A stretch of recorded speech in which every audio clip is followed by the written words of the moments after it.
Bismillahirrahmanirrahim. Ngalajengkeun hancadarasan kitab Durratun Nasihin halaman 160 genep. Kantun qauluhu ruwiya anin nabiyyi alaihi salatu wassalam annahu qala man shalla alayya asron idza asbaha. Samemeh dilajengkeun bahwa kamari aya kisah atawa hikayat anu mana dina ieu hikayat teh aya hiji Yahudi anu mana eta Yahudi teh nyangka maling atawa nuduh maling ka hiji jalma Islam. Jalma Yahudi nuduh maling ka jalma Muslim ka jalma Islam. Malingna maling onta. Pahami heula. Jalma Yahudi nuduh maling onta ka hiji jalma Islam. Bahkan tuduhan eta teh nepikakeun disaksian ku opat jalma. Sanajan opat jalma teh jalma munafik kabeh. Zaman baheula lamun aya tuduhan teh saksina kudu opat kakara memenuhi syarat. Ieu oge Yahudi nuduh maling onta ka hiji jalma Islam teh disaksian ku opat saksi. Sanajan eta saksi na teh asli mah jalma munafik anu lacut. Sabada kitu sumping ka Kangjeng Nabi. Ari Kangjeng Nabi pahkum bidzawahir. Kangjeng Nabi ngahukuman we saayana bahwa tuduhan Yahudi teh dibenarkeun sabab Yahudi boga dasar, Yahudi boga dekeng, saksina opat. Sabada kitu Kangjeng Nabi mutuskeun hukuman bahwa eta jalma Islam anu dituduh maling onta teh kudu ditek-tek leungeunna. Sabada kitu, sabada diputuskeun hukuman, teras ngaraos bingung eta si rojul eta si muslim teh. Sabada kitu manyengkatkeun we kana sirahna teh ka langit tangah. Bari ngagarantas ilahi wa maulaya anta ta'lamu bi anni lam asrik hadzal jamal. Ya Allah, da abi teh henteu maling kana ieu onta teh, da onta ieu teh onta abi. Anjeun langkung uninga. Teras eta rajul nyarios ka Kangjeng Nabi. Ya Rasulullah, inna hukmaka haqqun walakin istakhbir anni hadzal jamal. Ya Rasulullah, Kangjeng Rasul, sadayana ge terang da hukum anjeun teh leres kitu cara ngahukuman teh, namung sateu acana abdi gaduh panyuhunkeun. Walakin istakhbir anni hadzal jamal punten pangnaroskeun heula eta onta. Saur Kangjeng Nabi, gancang nama naros we Kangjeng Nabi teh kana eta onta. Ya jamalu liman anti. He onta, sabenerna anjeun teh nu saha? Pangarsa Allah eta onta teh tiasa nyarios bari pasehat. Ya Rasulullah, ana li hadzal muslim. Ya Rasulullah, kami teh atawa abdi teh milikna jalma Islam teh, milikna rajul teh.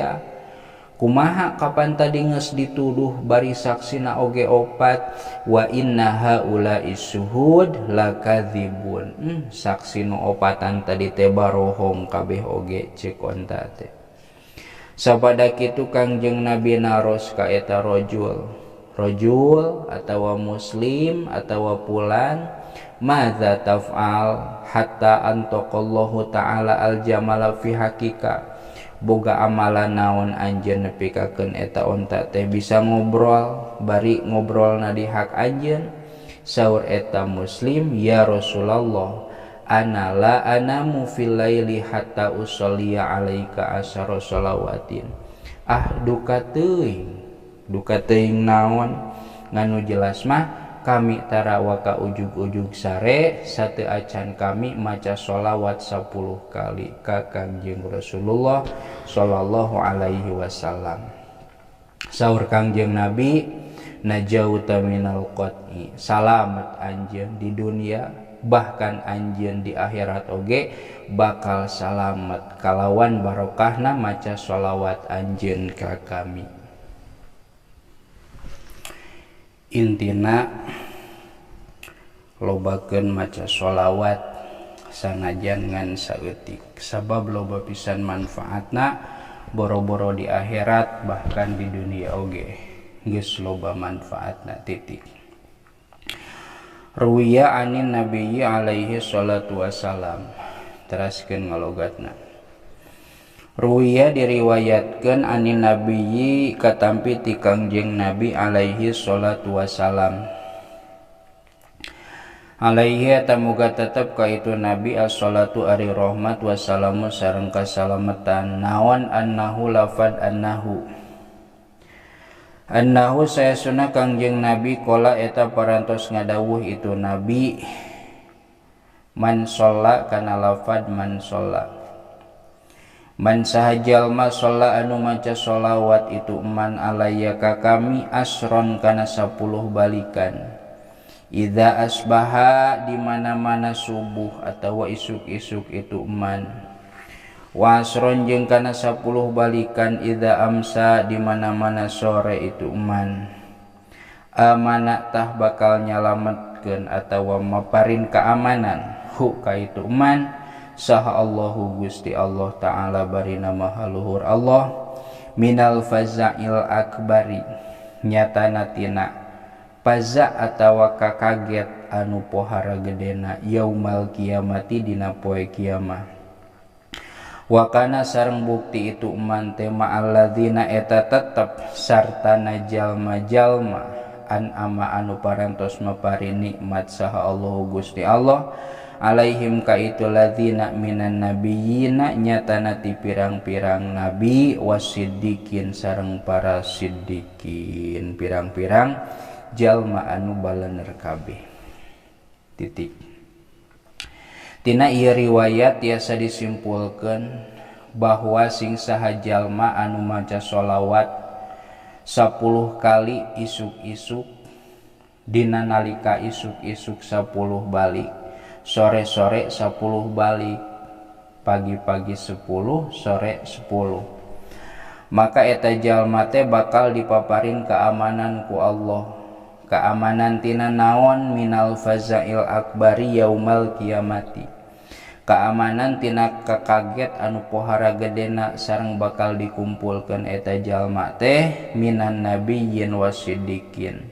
Sareng para nabi, sareng para siddiqin, sareng para jalma-jalma anu balaner kabeh. Gede pisannya pahalana.